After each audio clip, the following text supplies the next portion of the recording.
Karachi Sindh high court نے شہری حسن عباس کو قتل کرکے ڈکیتی کا رنگ دینے کی کوشش کرنے والے نامزد 3 CTD اہلکاروں سمیت 4 ملزمان کی ضمانت خارج کر دی۔ جسٹس ذوالفقار احمد خان پر مشتمل سنگل بینچ کے روبرو شہری حسن عباس کو قتل کرکے ڈکیتی کا رنگ دینے کی کوشش کرنے والے نامزد 3 CTD اہلکاروں سمیت 4 ملزمان کی ضمانت پر سماعت ہوئی۔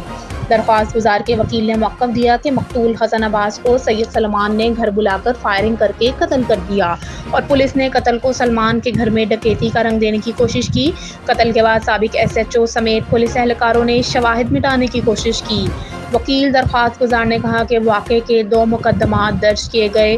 2021 میں چالان پیش کیا گیا۔ چالان منظور ہونے کے بعد عدالت کو آگاہ کیا بغیر تفتیشی افسر تبدیل کرکے دوبارہ تفتیش کی گئی۔ 3 سال گزر جانے کے باوجود ملزمان پر فرد جرم عائد تک نہیں ہو سکی۔